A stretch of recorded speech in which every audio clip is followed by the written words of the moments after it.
I didn't know when I agreed to do this whether I was expected to talk or to sing. But when I was told that the topic was language, I felt that I had to speak about something for a moment. I have a problem. It's not the worst thing in the world. I'm fine. I'm not on fire. I know that other people in the world have far worse things to deal with, but for me, language and music are inextricably linked through this one thing. And the thing is that I have a stutter. It might seem curious given that I spend a lot of my life on the stage.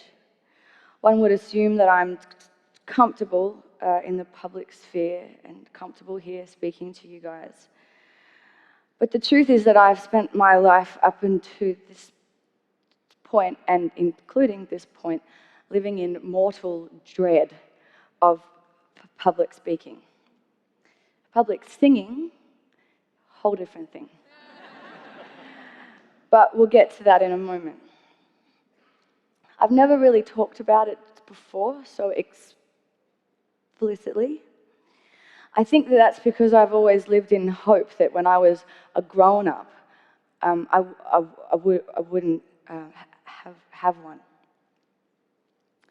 I sort of live with this idea that when I'm grown, I'll have learned to speak French, and when I'm grown, I'll learn how to manage my money, and when I'm grown, I won't have a stutter, and then I'll be able to public speak and maybe be the Prime Minister, and anything's possible, and, you know. So I can talk about it now because I've reached this point where, I'm 28. I'm pretty sure that I'm grown now. And I'm an adult woman who spends her life as a performer with a speech impediment. So I may as well come clean about it. There are some interesting angles to having a stutter. For me, the worst thing that can happen is meeting another stutterer. This happened to me in Hamburg when this guy, we met and he said, hello, my name is Joe, and I said, oh, hello, my name's Meg. Imagine my horror when I realized he thought I was making fun of him.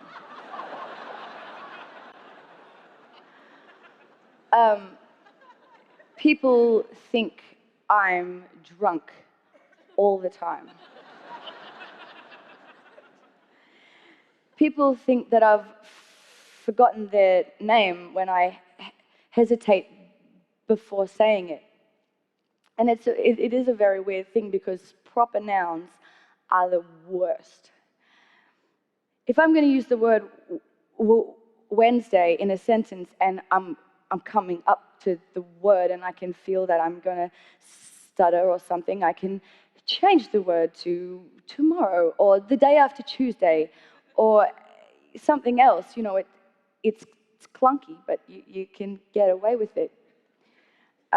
Because over time I've developed this loophole method of using speech where right at the last minute you change the thing and you trick your brain. But with people's names, you can't change them.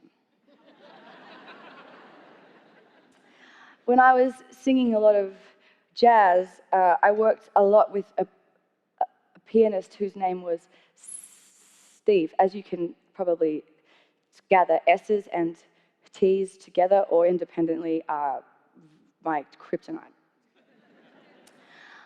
But I would have to introduce the band over this rolling vamp, you know, and when I got around to Steve, I'd often find myself stuck on the st. And it was a bit awkward and uncomfortable and totally kills the vibe, you know.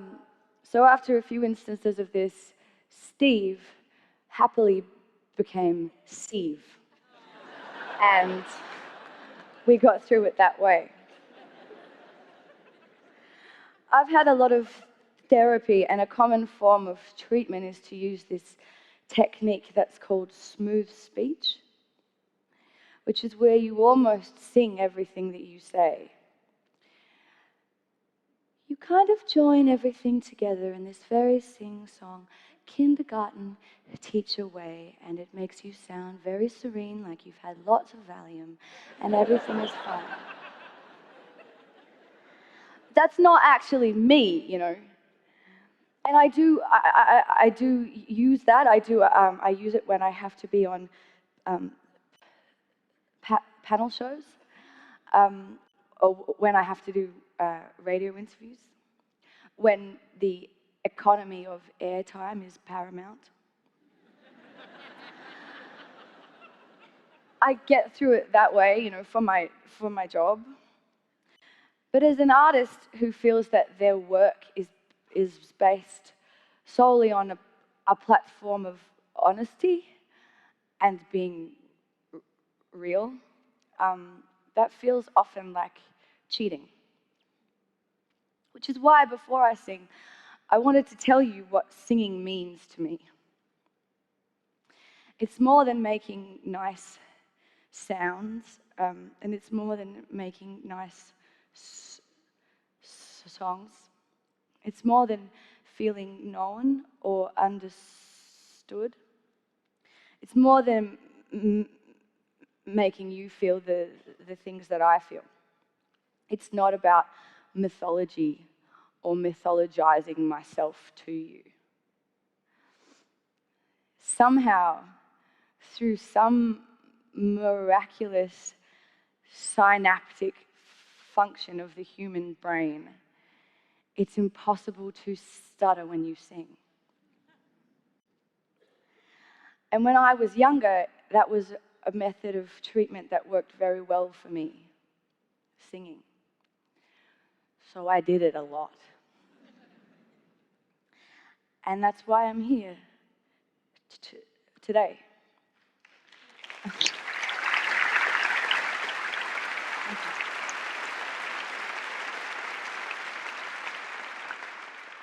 Singing for me is sweet relief. It is the only time when I feel fluent. It is the only time when what comes out of my mouth is comprehensively exactly what I intended. So I know that this is a TED talk, but now I'm going to TED sing. This is a song that I wrote last year. Thank you very much. Thank you.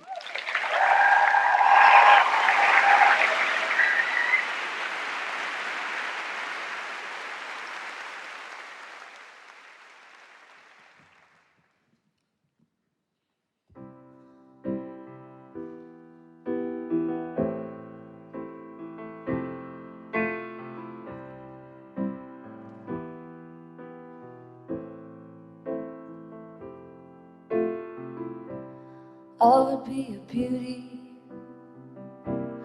but my nose is slightly too big for my face.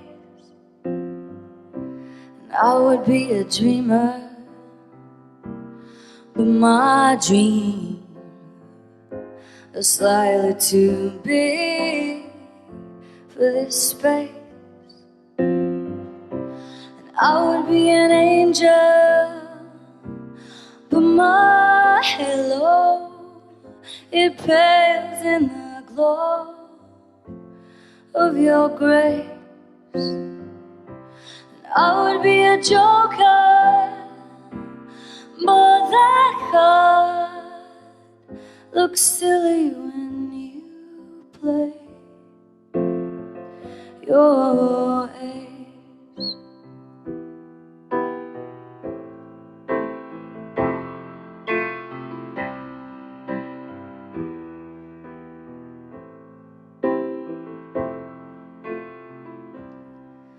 I'd like to know there's stars in hell, and I'd like to know if you can dare.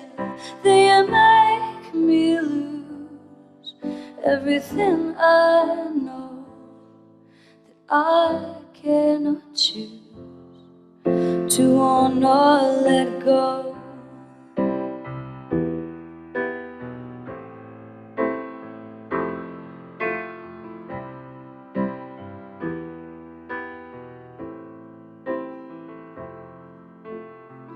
And I'd stay forever,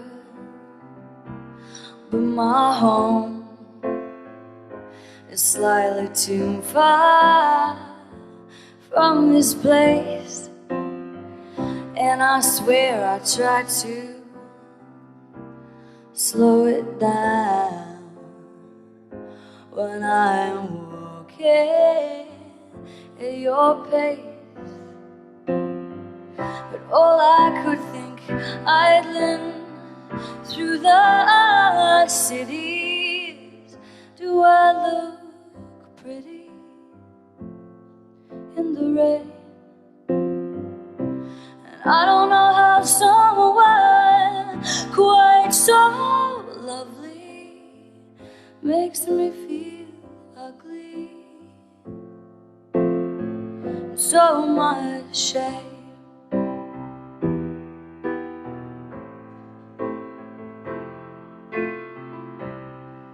I'd like to know, are there stars in hell? I'd like to know if you can tell. They make me lose everything I know that I cannot choose to or not let go.